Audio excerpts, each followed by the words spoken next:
What's going on, guys? Saturday Night Live. We got some subscribers' questions to go through, a couple other things. George, how are you, brother? I appreciate you being here. So tonight I wanted to go over, actually, I have a few more subscriber questions slash comments.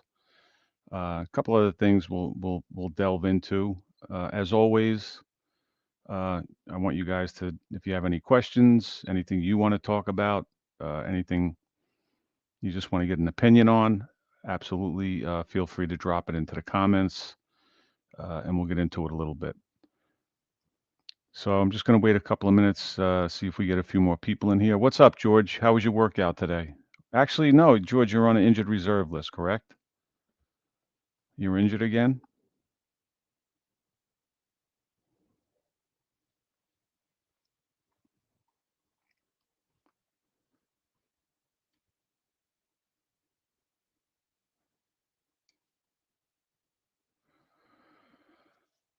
All right, so we'll get into it a little bit, guys. I'll start with, again, a couple of these comments that were left, a couple of questions, and we'll go over it. And like I said, if you have anything on your mind, anything you want to talk about, absolutely feel free to drop it into the comments.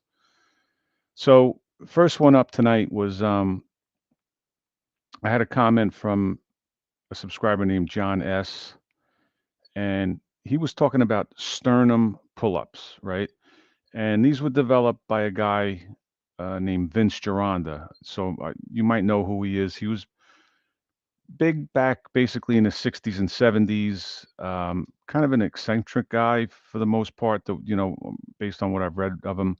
So he had a gym out in California, and a lot of famous people train there. And he had sort of a lot of his ways weren't mainstream. He came up with, sort of his own way of doing things. And, if you read about him, like I said, he was a little bit of he marched to the beat of his own drum. And if he didn't like what you did, what you said, or the way you acted, supposedly he was, pretty quick to just toss you right out of the gym. But anyway, one of these things that he came up with was called a sternum pull up. And basically, what you do, uh, you'll do a pull regardless of what the grip is. It could be an underhand, it could be a chin, it could be a standard pull. But what you're going to do is you're actually going to lean your head back, and you're going to pull the bar up to like the bottom of your chest to your sternum if you can. And you want to do it nice and controlled, right? Um, and, according to him, that is going to engage a lot more of the upper body muscles. You'll actually get some tricep activation, some traps, the rhomboids. So he just thought it was much more effective for training the back and the muscles in and around the back. So really, if you think about it, the way he's describing it and the way you did the exercise, um, again, it's not a conventional move, and I haven't tried them. I will. John said he wanted to get my take on them, uh, but I haven't done any back work since this comment came in. So, but I definitely will try them. What I read about them is that they definitely are a level up, so they're a little more difficult, but definitely something to look at. And again, this guy had some again non-conventional training methods. He didn't believe in standard squats, bar on the back, just regular squats. He thought they overdeveloped the glutes and the hips in relation to the thighs. He was more into leg extensions, curls, sissy squats, and things like that, hack squats. So yeah, he was a little different. And then the other big thing on him that a lot of people talked about was his dietary methods, the diets that he recommended. And he was basically, his big claim to fame was his egg diet, where you would eat upwards of like 36 eggs a day. His claim was that those eggs, eating that many eggs a day gave you an equivalent effect to um, doing Dianabol, like, doing a steroid. That was his claim. Again, I've never tried. I eat eggs all the time. I eat eggs every day, 6 or 7 eggs a day on most days. Um, I've never done 36 eggs a day, so I can't speak to the effectiveness of it. But it was basically steak and eggs, high amounts of eggs, cream and butter, things like that. Pretty much low carb. Um, he was into supplements, digestive enzymes, and uh, liver tablets and all that type stuff. Again, that's stuff that I've never gotten into. I've never tried. I don't know if it's effective. He was, amino acids. That's one thing where my take on amino acids is just more of a waste of money, because if you're eating sufficient protein in your diet, protein sources that are going to give you all the essential amino acids, meat, fish, eggs, just you know the big ones that where you're going to get sufficient protein. I don't see um, I don't see the use in supplementing with more amino acids. But again, to each his own. So I'm gonna at some point I will try out those sternum pull-ups and just give them a go. They do look a little difficult, but we'll give them a try and see.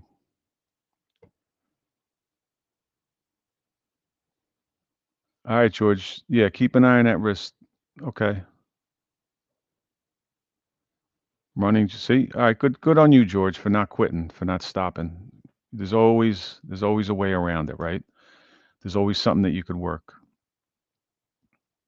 I was talking to somebody and I said, as long as you don't break your right arm and your left leg, you're probably good to go. You could find something to work. Um,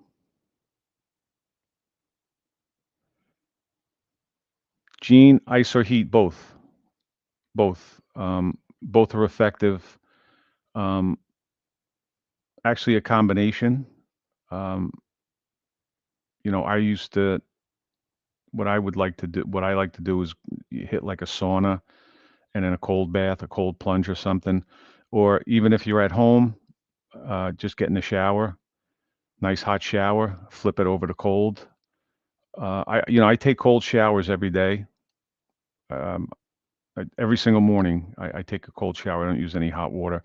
But as far as and again, there's always that's something where you're going to go on the internet and somebody's going to tell you, no, no, no, you have to use heat. No, no, no, you have to use cold.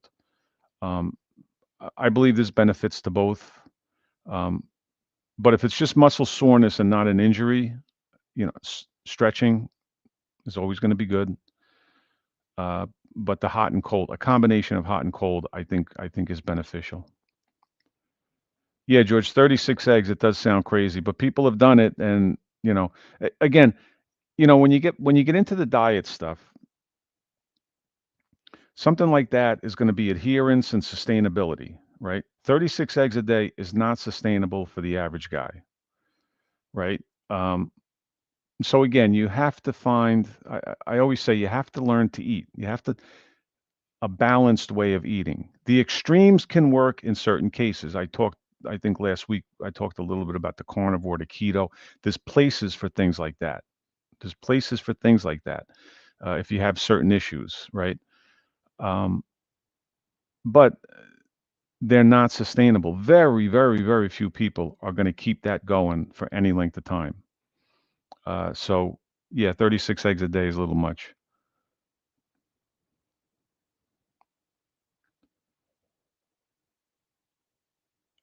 George, Epsom salts. I mean, are you talking about an Epsom salt bath for cramps or soreness? I mean, yeah, warm bath with the Epsom salts. If you're getting cramps, it's magnesium, right? So I mean, you could take a magnesium supplement, or if you don't do that, you can take the Epsom salt bath. Uh, Same difference, really.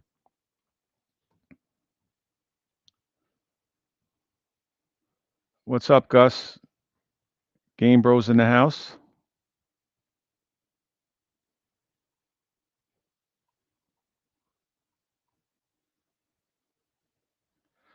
Uh, so I had another comment here from a guy by the name of David. David, name so nice he had to say it twice.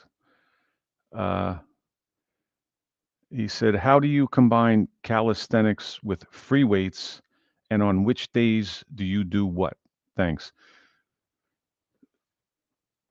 So, Dave, I do both, right? I do calisthenics and I do some weights. I don't do heavy weights, very little barbell. I actually did a little bit of barbell work today. I did some barbell shoulder presses earlier today, and I don't do that very often. Usually, any work that I do these days with weights is going to be dumbbells, and/or the machines. And as far as this calisthenics go, it's either straight body weight, and then sometimes I'll add in the weighted vest or a weight belt with, a dumbbell or a kettlebell, hanging from the belt to get some added resistance. How do I do it? To be honest, most workouts I combine a little bit of both. If I go into the gym, say just as an example, and I do a leg workout, it's usually going to be on the leg press machine, either the weight stack or the plate machine. I'll do the leg extensions, leg curls, um, uh, seated calf raises, and things like that. And then I'll usually finish up with some body weight squats. You know, so anything that I do, I try to incorporate both. And again, if it's a day where I'm just doing calisthenics, I try to add in at least some sets with weights. So, again, I talked about this too in the past. I'm not very regimented when it comes to, okay, tomorrow's weight day, Wednesday is, all body weight calisthenics.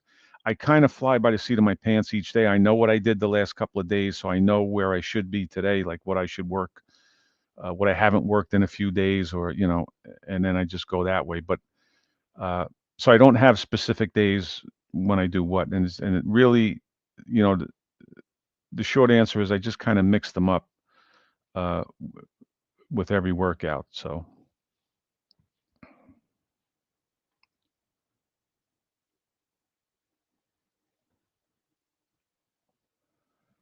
everybody, we got to cheer Gusto on. We got to cheer Gus from Game Bros on. He's going to be in a competition in late November. I'm definitely going to put out the information on it so we can cheer him on. I know he's going to do well. He's training like a maniac. So, but I'll keep everybody posted on that. I think he said it's going to be at the end of November, but I'll definitely keep you posted on that. I'm looking forward to it. I'm going to try and be over there.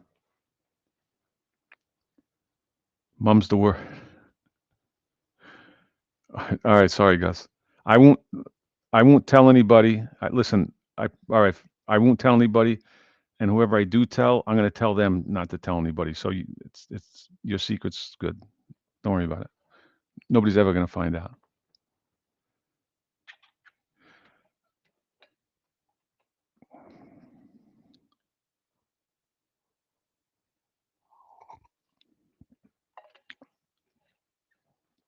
So I had another comment on I think this was a post that I put up. And I'm having a brain fog here. It was a post, I believe. Anyway, regardless, guy JJL says that sugar causes diabetes. You're 100% correct. Uh, Sugar and salt are the two most addictive substances in our society, worse than drugs. I got to break with you there, JJL. I don't believe that salt is as addictive anywhere near as sugar. Sugar is up there with heroin and cocaine and all the big drugs. It's a legitimate, in my opinion, um, addiction, unlike salt. The difference between the two, right? We're talking about sugar and salt. The human body needs sodium. You'll die without it. You'll literally die without sodium. The human body doesn't need sugar. You don't have to ingest sugar. Nobody has to eat sugar, a grain of sugar, um, to sustain to live. You live a perfectly healthy life if you never eat a grain of sugar in your life. Um, every cell in your body uses glucose, which is a form of sugar. But if you don't ingest the sugar, your body will actually make it. It has ways of making it. There's a process called gluconeogenesis, and that's, long story short, that's where the liver will actually produce the sugar that your body needs. So I don't believe that salt is, you'll crave salt when you're low on salt. When you're deficient on salt, your body's going to crave it because you need it. When you crave sugar, you're not craving it because you need it. You're craving it because you want it. Um, these two culprits cause health problems leading to prescriptions and medicines. Yes and no. Sugar absolutely does. We can go on and on and on about the sugar. Uh, it's an absolute poison to the body. Salt, on the other hand, to say that it causes health problems, again, nothing I'm saying here is meant to be construed uh, as medical advice. This is my opinion. Uh, but when it comes to salt, some people do have a sensitivity. There's certain people, a certain part of the population that does have a sensitivity to salt. Meaning, if you eat a lot of salt or a little bit of extra salt, your blood pressure might tick up. I'm talking about, let's say you're a normal person right now and you don't have any health problems yet, right? You're still good to go, and you eat a little extra salt. Uh, yeah, there's certain people that's going to cause their pressure to tick up a little bit, but it's going to come right back down because your body can regulate it because your kidneys are good and your heart's good. Your body can, your body is made, it's designed to keep that balance, and it will do it if you're healthy. What happens is when you destroy your body with the sugar, right? You damage the liver, you damage the heart, you damage the kidneys. Again, I always say it's like an octopus, right? The sugar is the head, and then everything else branches off, and it's all connected. So, your heart, all your organs maintain that state of homeostasis, that balance. And even when it comes to the salt, your kidneys work to, you lose salt from sweat, from urine, and things like that. But as long as you're healthy, things are going to work fine. You should be absolutely fine. Again, you might get that if you have a sensitivity to sodium, to salt. You might get that little uptick in pressure, but it's going to come right back down, and you're going to be perfectly fine.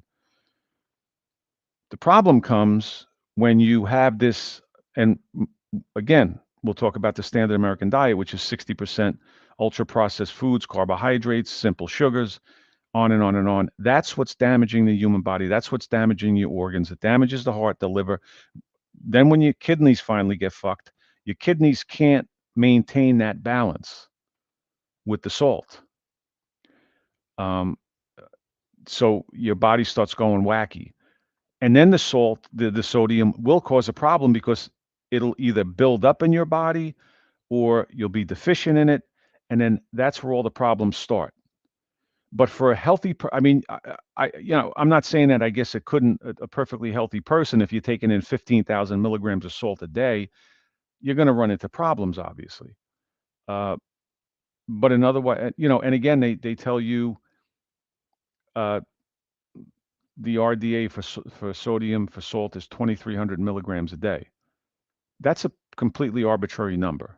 Nobody knows where that even came from. Most people on average excrete over 30 milligrams, 3,300 milligrams of sodium a day from their body. So if you're excreting 3,300 and they're telling you only take in 2,300, you're going to be deficient. So it doesn't make sense. So there have been some studies, and they look at actually people in Japan. They eat actually a high amount of salt, much more than we do, and for the most part, they're perfectly fine. Uh, so yeah, JJL, I agree with you definitely with the sugar, uh, and again, once we get too far down the road, the prescription medications start, the health problems. It definitely is a no-win situation, except for the pharmaceutical companies, the politicians receiving the donations. Agreed there. The healthcare system and the funeral homes. I think you're spot on with that.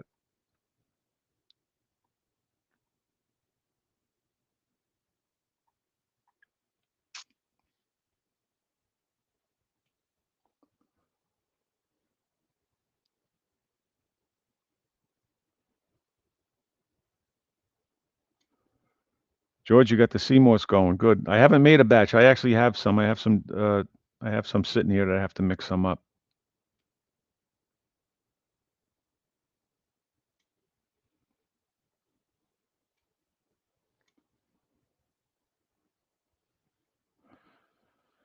Right. The golfer's elbow. Um, that's basically a repetitive motion injury. It's just from doing the same thing over and over. Um, again, going back to what Gene asked earlier, I think with that, and I'm not big on this. I mean, I'm not good on it myself. I preach it, but actually taking some time off with it. Um, maybe some type of uh, compression. Uh, what do you call it? Like a brace, like a compression brace on there. Um, actually, you know what, Bry? There's something I use on Amazon. It's like a menthol oil. I'll give you the name of it. I don't have it handy right here now, but it actually works pretty good. It's not going to cure anything, but it's going to help with that pain, and it works really, really well for the pain. But I would go with some type of brace on it, and then do some hot and cold therapy on it. To be honest with you, um, and you really do have to give it, because if you keep going, if it's bugging you like that, and you keep going, you're just going to keep re-aggravating it. And I'm talking from experience because, like I said, I talk a lot of shit, and then I wind up, if I have these nagging injuries, I'm always chomping at the bit to get back at it. But hot and cold therapy, maybe compression um, brace, around it, um, and I'll get the name of the oil to you, okay, if you want to try it out. Again, not that it's going to cure it, but it'll definitely make it feel better.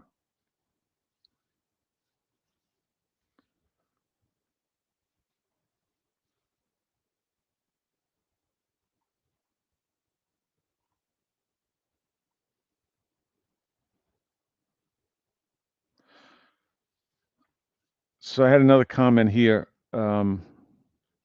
I did a video a while back about diabetes, and subscriber by the name of Tom Powell said, I've known people who were diabetic and their dog was diabetic too. That's true. They were feeding the dog the same crap they ate, like a garbage disposal, and it got diabetes. Well, you don't even have to feed it what we eat, because almost all of the dry dog foods that you're going to get are all grain based. So they are eating basically a dog version of the standard American diet. Uh, Now I know, like, vegans and vegetarian, they'll claim that no, no, no, human beings didn't evolve eating meat; they ate plants. Um, are you going to tell me that dogs evolved eating spinach and leaves and plants? They're carnivores. You put down a bowl of kale and a bowl of hamburger meat, and you see which one the dog goes for. Dogs are carnivores. But from the day you get them, you feed them this grain-based food. So of course, eventually, just it may be sooner, it may be later, just like us. Everybody's different. Our physiology is different. But at some point, if you keep up with the standard American diet, you're going to get it. Things are going to break down. And it's the same thing with the dogs. You know, you're going to see a stray dog on a street that's a diabetic. Never. You never will. You never will. Um, because if they're out there scrapping for food, they're going to find meat. They're not going to find cereal, which is basically what we're feeding them with these grain-based foods. Um, I actually just started. I fought. My dog's a little older now. She's like 12 or 13, and for years and years, I didn't know any better, and I was giving her all of this dry dog food, all grain-based dry dog food. She wanted no part of it, and I would always have to doctor it up and throw something on it, throw some meat in it, throw some type of gravy on it or something just to give it a flavor. And there were times where she just wouldn't eat it. But this went on literally for years. Uh, so a few months back, I just got fed up, and I actually now make her own food. I go to the supermarket. I buy the cheapest meat that I can find, anything that's on sale. Chop that up, put a little bit of gravy in it. Uh, I think the last batch I made, I threw some mushrooms, some diced carrots, a little bit of sweet potato. Um, she eats through the floor. I mean, she goes right through the bowl into. She loves it, and it, it drives me out of my mind because then people tell you, well, if you're going to do that, you better check with your vet. What the fuck? The vet doesn't know anything. They don't know anything about nutrition. They'll tell you, give them Purina such and such, and it's going to be some bullshit again, grain-based food. It's all bullshit. Um, so yeah, it's insane to really think about it that we're making diabetics. we're giving our pets, excuse me, we're giving our pets the same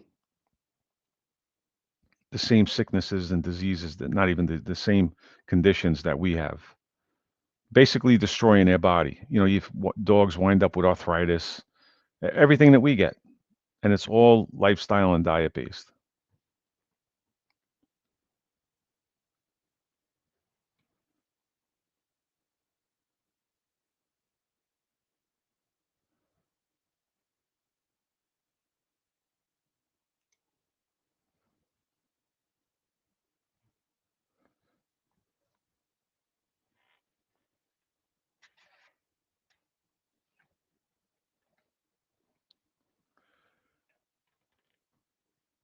Yeah, actually, Gus, over in Japan, they just did that. They banned,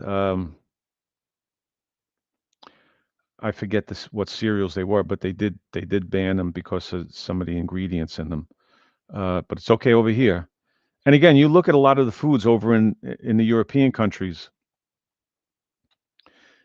they've banned a lot of the ingredients in the foods that are over here. So if you go and you buy the same product over in Europe, it's going to have different ingredients in it because there's a lot that they've banned. And over here, I forget the term that they use, but basically they say uh, it, they don't come right out and say, "Oh, it's perfectly safe." They'll give you the term is something that's somehow that it's acceptable. You know what I mean?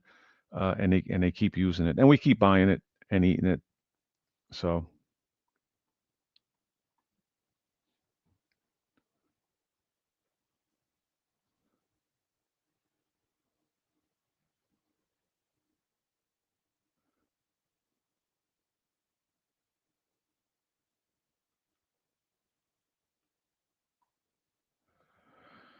Enet, let me look at this. What are you doing? Monday shoulders and dips. 30 minutes for shoulders and then 30 minutes for dips with a weight vest.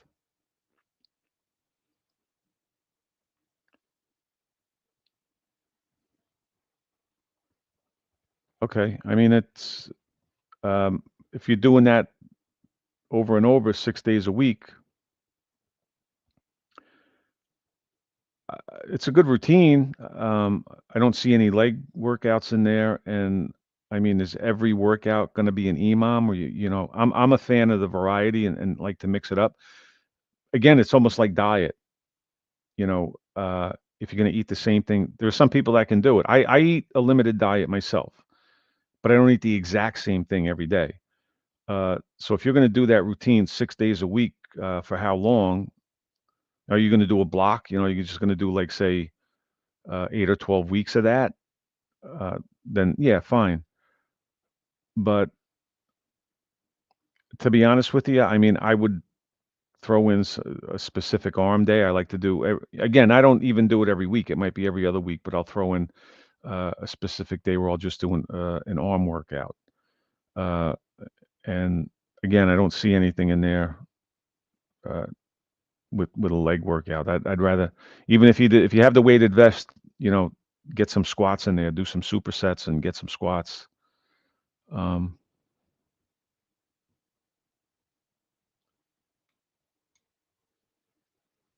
oh, okay, I'm sorry, I missed that last one, Enid. So you get 150 squats every workout. Okay. Yeah. Again, I mean, it seems like then you're hitting everything. Um, I would mix up the pulls again because if you're not going to do a specific arm workout, maybe mix up if you're changing your grip on the pulls um, to activate the biceps a little more on some days. Your dips, are you doing parallel? I'm assuming parallel dips. Maybe some days do straight bar dips just to mix it up a little bit. But yeah, I mean, if you're okay with that, uh, just doing that consistently, you're hitting everything. It's perfectly fine. I'm sure if you've been doing it for a while, I'm sure you're getting results from it. But yeah, again, it even again, the working out,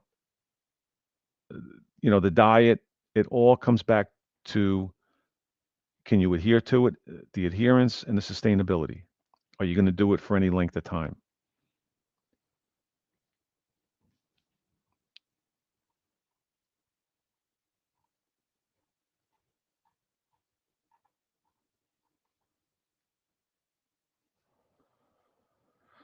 So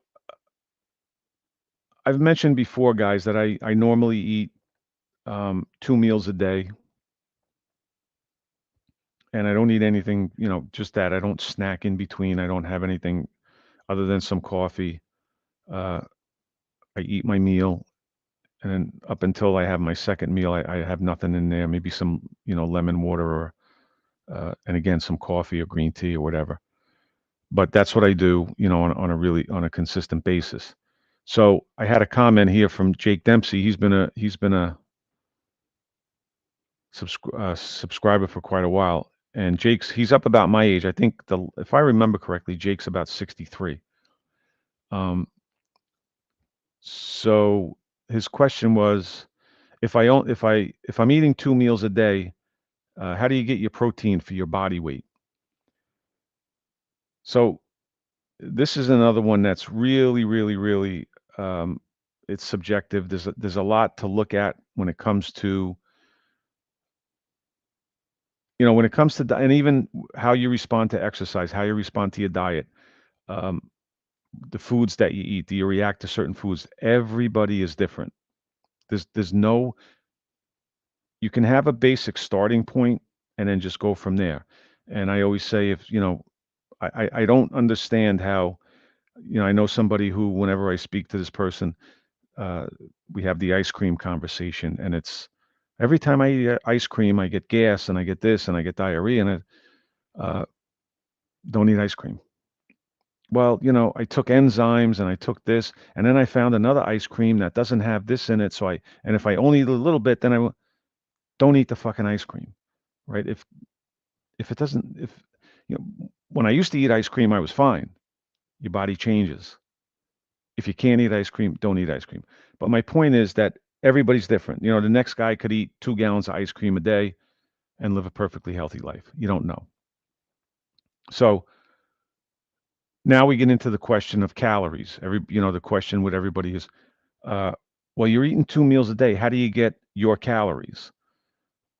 My calories are different from your calories and the next guy's calories. Again, everybody's physiology is different. Everybody's caloric needs are different. Your metabolism is different. Um, so the question here is the protein, and I think there's a really big misconception with a lot of people that if I just eat protein or drink protein shakes or uh, throughout the day, take amino acids, it's somehow going to magically give me more muscle. Um, I believe that obviously the body needs protein, right? We'll get into that again. What's essential? The essential amino acids. Protein is essential to the human body. Fat, we have essential fatty acids. Fat is necessary is essential to the human body. You need it.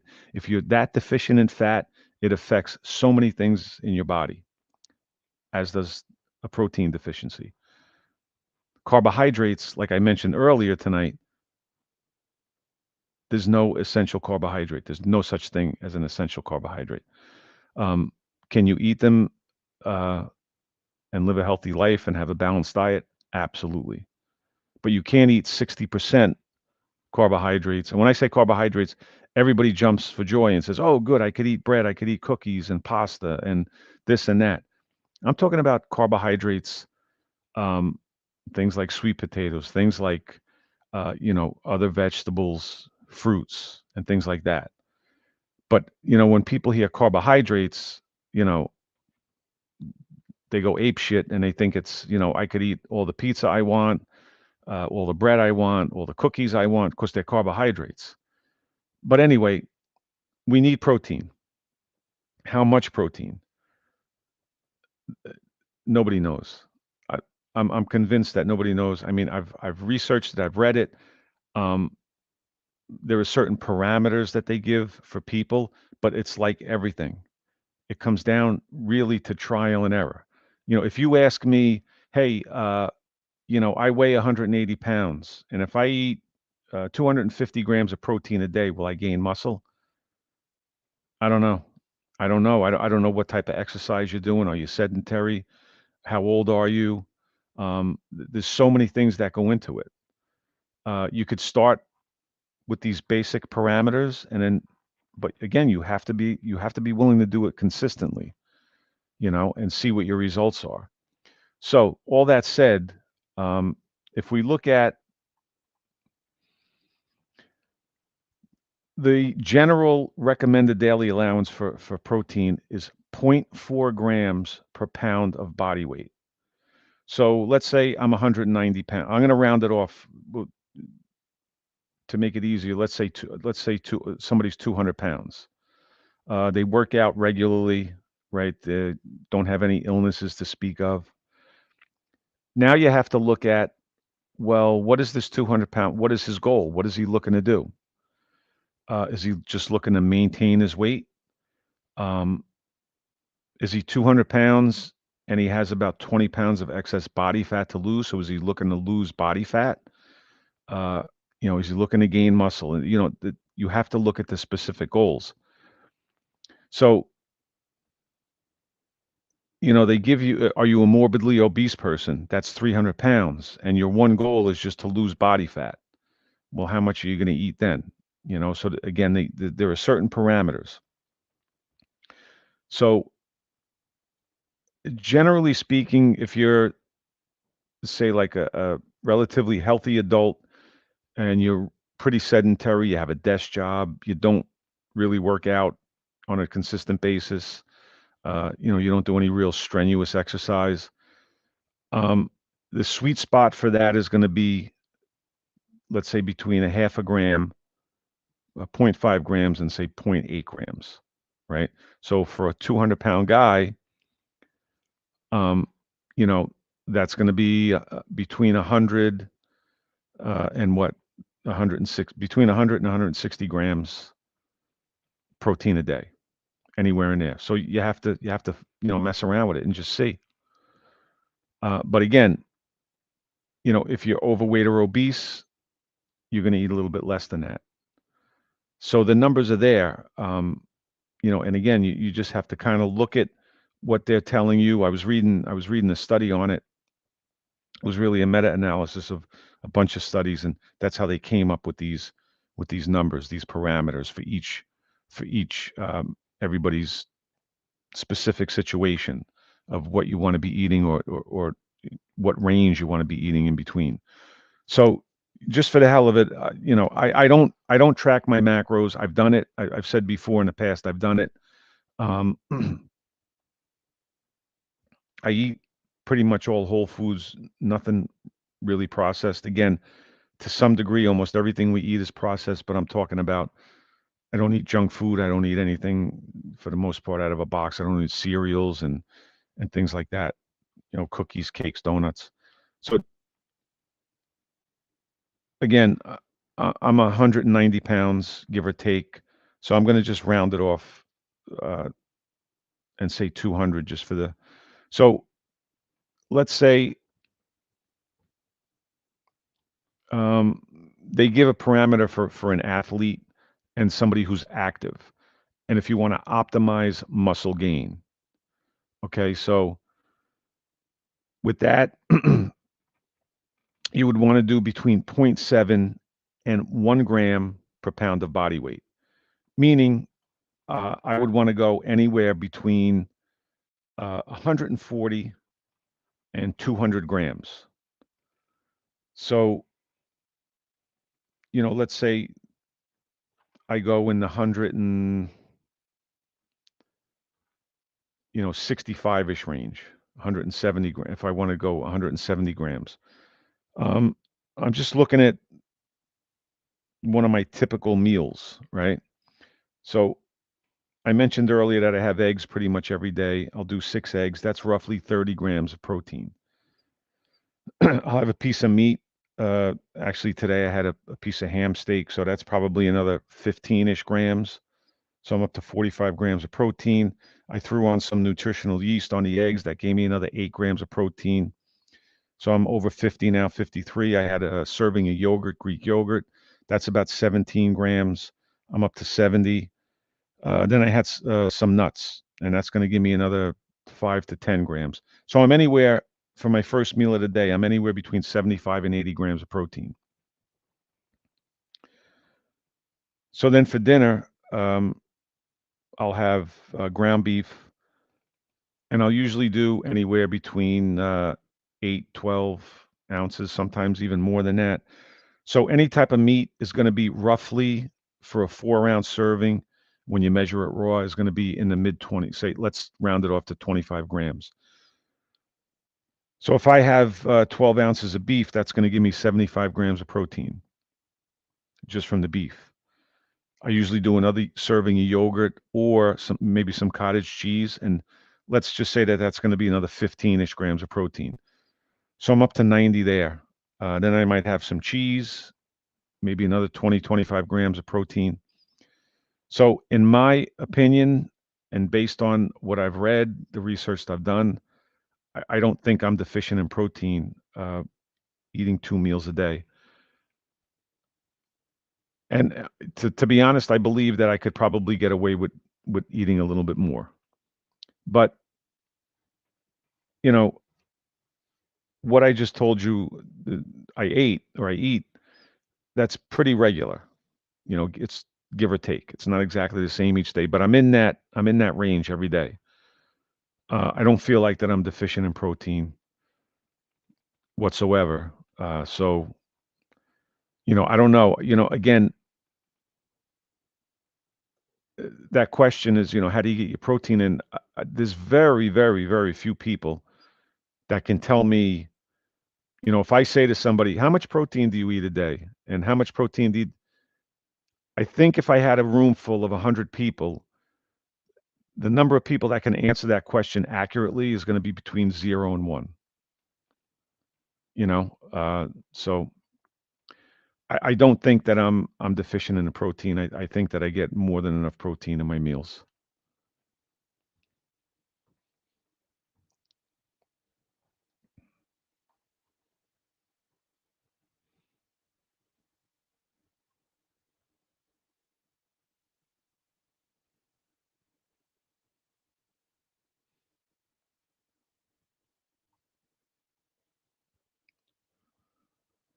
Aldo, you get you get diarrhea. Don't eat ice cream. There's your answer. Don't stop eating ice cream. If you eat ice cream once and you get diarrhea, and you want to just write it off as maybe it had nothing to do with it. But if you do it again the second time, I don't think there's any need to eat it the third time. I think you're good to go. I think you have your answer.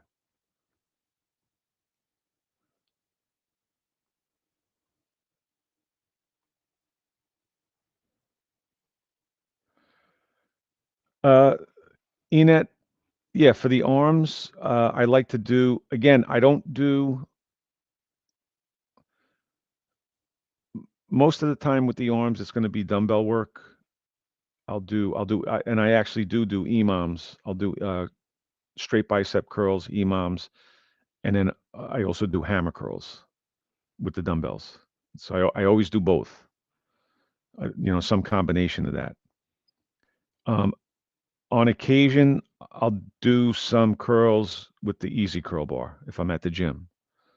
Um, but yeah, other than that, it's the bulk of anything I do for the biceps is going to be hammer curls and straight bicep curls. And for the triceps, basically dips. I think dips are king. Not only the parallel bar dips, but I like to do some bench dips. My triceps really burn because when you're doing the parallel bar dips, depending on your position, a lot of times if you're leaning forward, you are going to activate more chest and more shoulders. But I find when I do bench dips, they really target the triceps. I mean, they really burn. I get like a great pump from that. Those and uh, diamond push-ups. Diamond push-ups, I think, are one of the best exercises, for the triceps.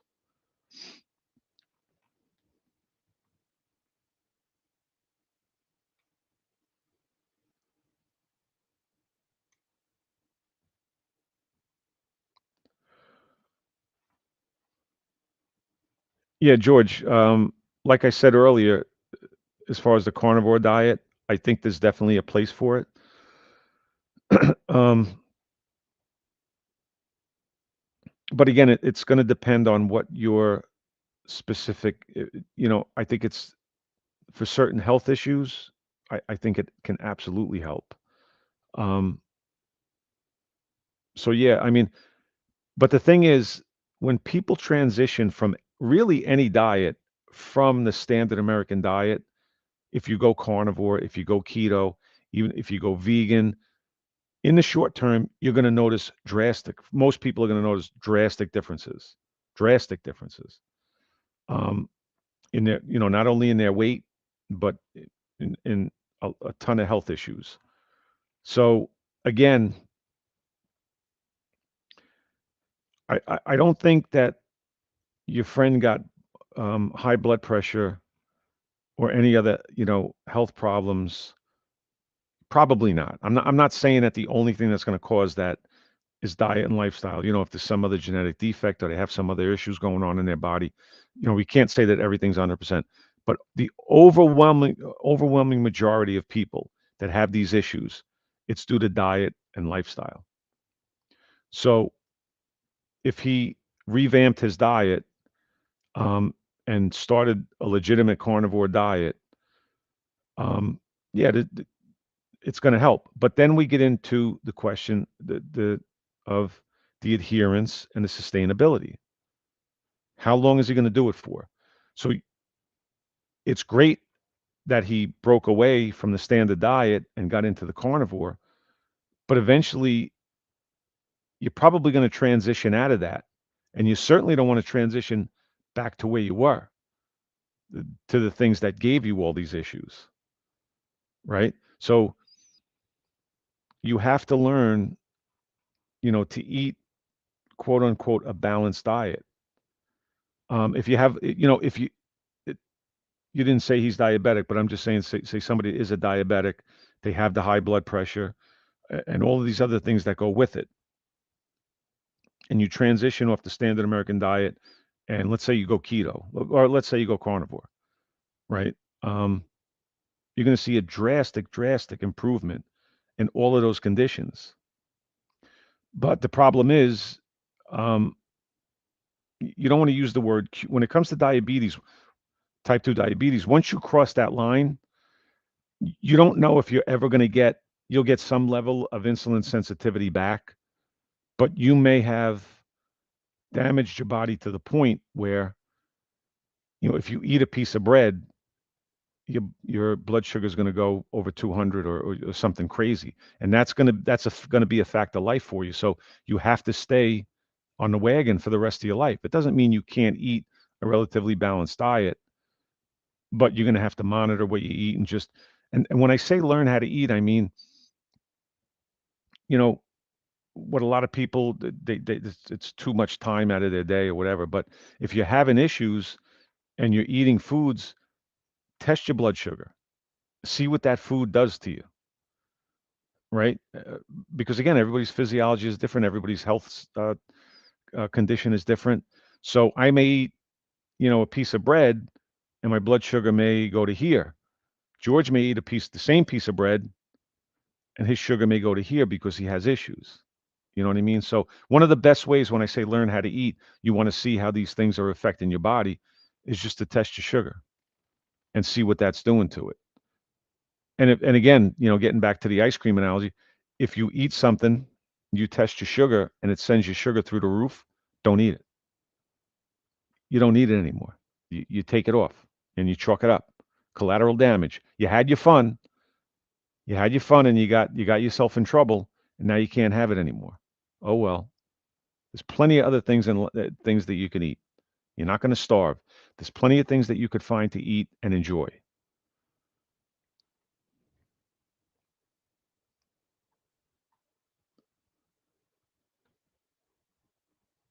Bri, come on. Your nutritional yeast tastes good. What are you talking? I put that on everything.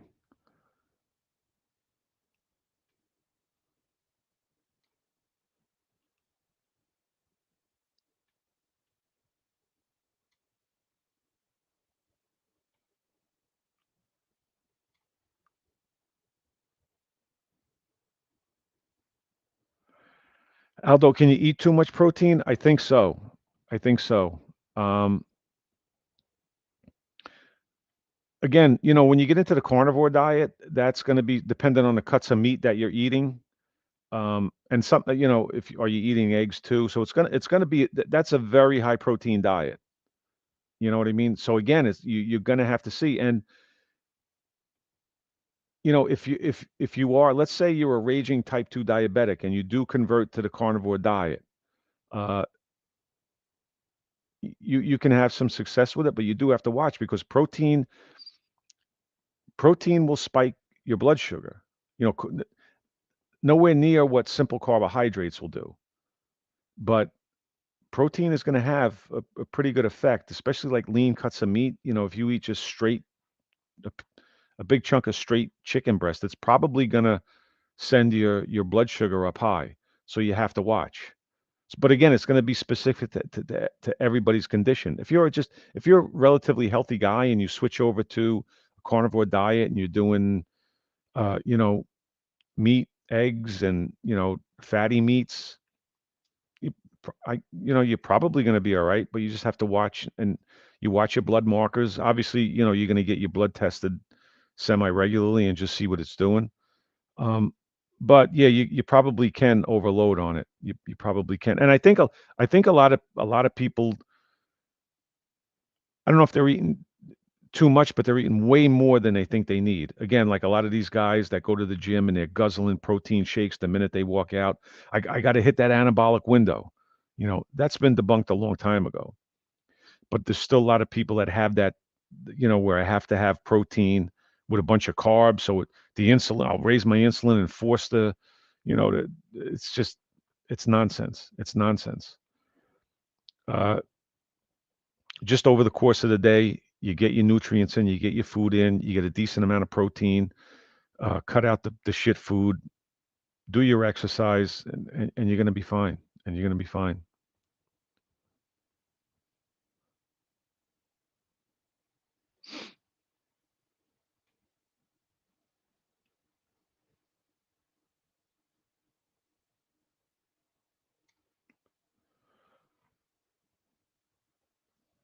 Hey, Tom. Tom, I don't know if you were here earlier, but I addressed that. I addressed your comment about the dogs. Crazy stuff. I appreciate you leaving that. Um, Cardio. Well, I'm definitely not a runner.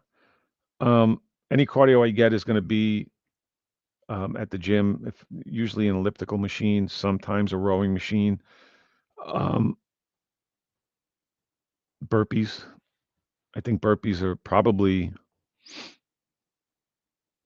if not the best, close to the best exercise you could do for, if you could definitely build up your cardio endurance with the burpees. But I don't have specific days where I go running, or I'm not one to get on a treadmill for an hour and run at high speeds.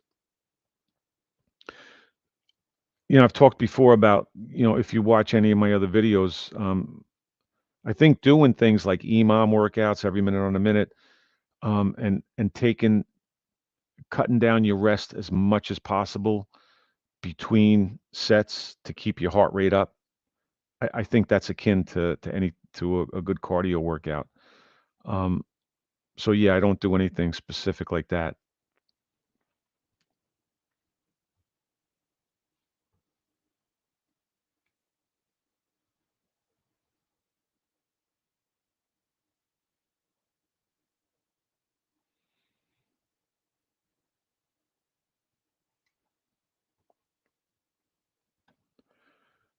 All right, Brian, if you keep knocking the nutritional yeast, I'm going to ban you. I'm going to ban you from the comment section. There's nothing wrong with nutrition. It's very nutritious. You can actually, a couple of tablespoons is going to give you about 8 grams of protein too. Talk about getting your protein in. Sprinkle the nutritional yeast on you, and you're going to get some extra protein.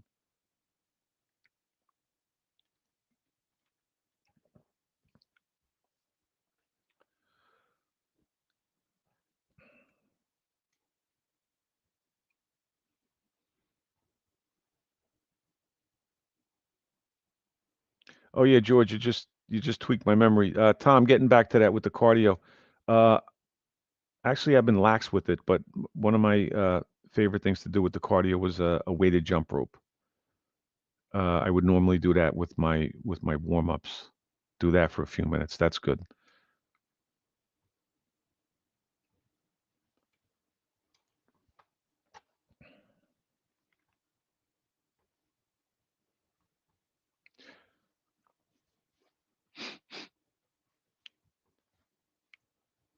So, guys, last week somebody asked me a question about Cali muscle, right? So, I mean, I don't want to sit here and I don't like bashing everybody and saying this guy. But again, my take on him is that he's a clown and basically if you like him, if you think he's funny, but I would never ever ever take any type of health advice from him or even workout advice. He's a guy that's been on steroids his whole life. Now he's off them, had a heart attack, uh, and I'm astounded. I really am astounded at some of the things that he says. Um, and you go to the comments on a couple of his videos, and people will call him out on it. But there's a big majority of people that say, "Yeah, yeah, I'm going to do this," and hey, you're right, you're right, you're right. And I don't get it with this guy. Again, it's very subjective. If you like the guy, if you think he's funny, by all means. I'm not saying he's a bad person. I don't know him. I don't know him, what type of family guy he is. But every time one of his little shorts or something pops up in my feed, and I look at it and I stare at it and I say, I can't believe, but it just goes to show that there's so much misinformation out there and it's so much bullshit. Um, and I have a lot of disdain for these guys that profess to be, health and fitness guys. And you're on drugs. You're on drugs. And, the truth of the matter is with those drugs, even on TRT, it's a personal choice. Again, I get the occasional comments, how much TRT do you take? All it's bullshit. But I don't feel that, if there's somebody that is taking TRT or any other enhancing substance, I we're not on a level playing field. There's not much because pretty much you can gain muscle and lose fat with stuff like that just by sitting on your couch, right? So I don't want to hear anything about diet, exercise, nutrition, lifestyle from anybody that's taken any type of drug. It's meaningless to me. I don't want to hear it. It doesn't mean anything. I want to hear from the guy who gets up every morning, does his workout, tries to eat as healthy as possible, does the best that he can, you know, with what he has, where he is. That's the guy that motivates me. And it's just every single day, all over social media, you have these guys, um, with their bullshit, and it's nonsense, and every single one of them are selling these useless horse shit. Um, their pre-workouts, and This Cali Muscle was selling some type of liver cleanse and some type of heart thing. I guess he wasn't taking his own supplements because he had the one heart attack. I don't know if he took a second one. Um, but yeah. But anyway, so this thing popped up in my feed today or yesterday. Let's see if I can bring this up here.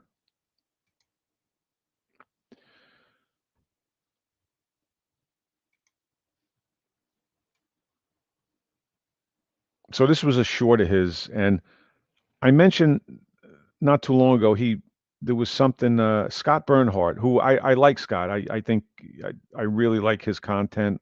I like I like the stuff that he puts out. He's really high energy, and he seems like a legitimate nice guy. Um, and for those of you that don't know, he's a New York-based calisthenics guy. But Cali Muscle, I think I forget the exact story. Cali Muscle commented on one of his because Scott was doing some type of watermelon cleanse or fast or something. So this guy Cali, I guess, commented on his thing. Anyway, next thing you know, Cali Muscle is doing these videos popping up about him just going on a watermelon diet. You know. But anyway, so now I see this thing where he's talking about fasting. So just check this.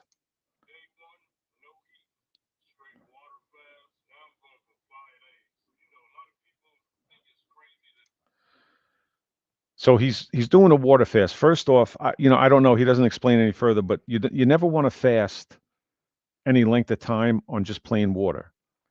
Okay, you want to do it on. You want to have your salts in there, your electrolytes, right? You want to be doing some potassium, some sodium, at a minimum.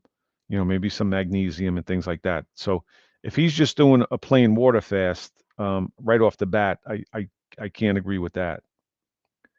So he said he's going to go for 5 days, which is 120 hours. It does. Fasting has a lot of health benefits. There's no arguing there, so I'll give him that.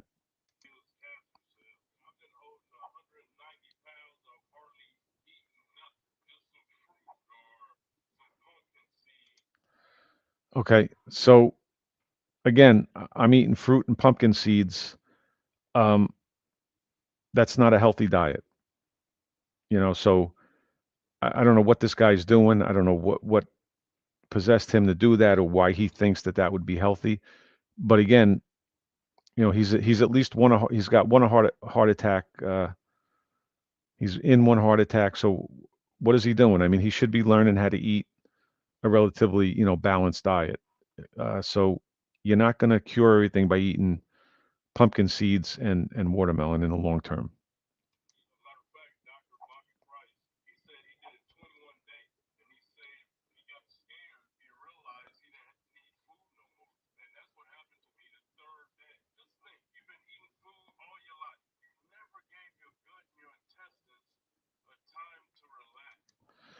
And most people don't because most people are eating, upwards of 15 hours a day. We get up in the morning and again, it gets this, well, I need my calories. You're eating like that because you're addicted. So the average person eats for 15 hours a day, which is obscene. It's absurd, right? So to do it, when I say I fast, I occasionally, I've got, I'll do like a 36-hour fast, or I'll have one meal where I'll do, which amounts to a 24-hour fast. But to say I fast, I really feel guilty doing it because I really don't. I mean, I go 16 to 18 hours in between. And I think that that's the way most people should do it. You know, at a minimum, you should have an eight, no more than a 9-hour eating window every day. I don't think, I don't believe, I don't see any reason for it. I don't see any, if you can't get sufficient calories to sustain your life in 9 hours a day, there's a problem. And again, if you're going way over that and you're constantly eating all day, it's because you're addicted.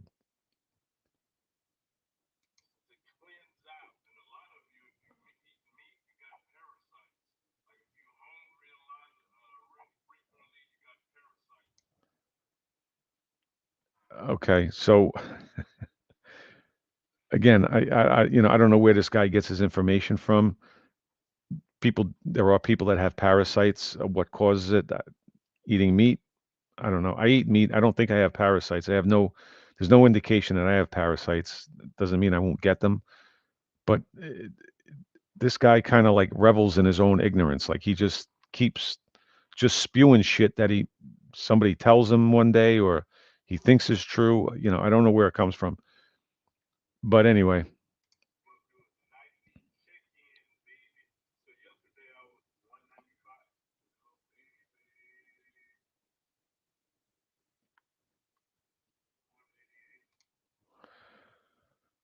All right. So he claims he lost 7 pounds in a day there. Um, it's not impossible. You can absolutely do it, but that's water weight. You just dump in water. He was probably holding on to a bunch of water, and he must have dropped that weight.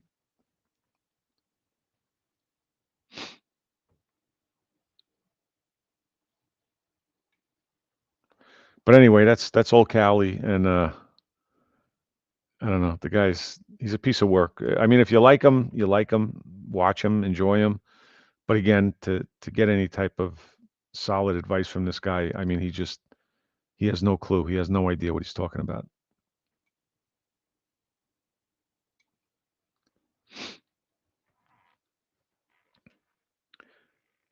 And tell me about your weekly training schedule. I actually did a video on that, and if you want to go back and watch that,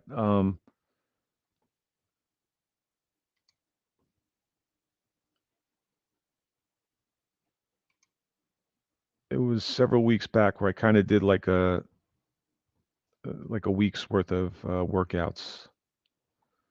See if I could find it here for you.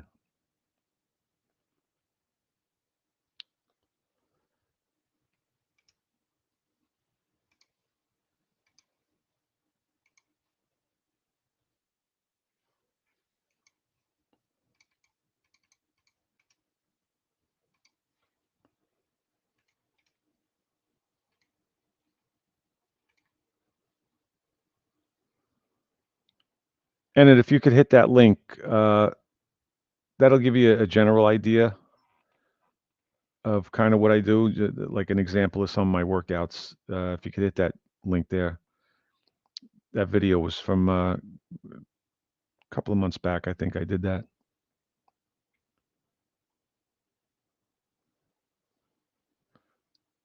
The worms love sugar. Yeah, George, everything loves sugar. Cancer cells love sugar. um, if you have yeast overgrowth, and sugar, sugar's the devil. It's the devil. It's the absolute devil, and it's killing people. Um, and they don't want to believe it. They will defend it to the hilt. They will defend it to the hilt because they don't want to give it up. So no problem, man. And I appreciate you being here, brother.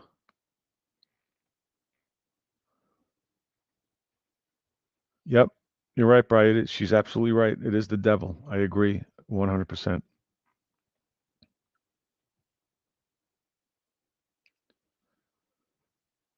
All right, guys. With all that said, I think we're going to wrap it up unless anybody has any other questions. If not, everybody go have a good weekend. Make sure you get your reps in. I always appreciate you guys being here. Thanks for being here on a Saturday night. And I will talk to you guys in the next one. Stay safe, everybody.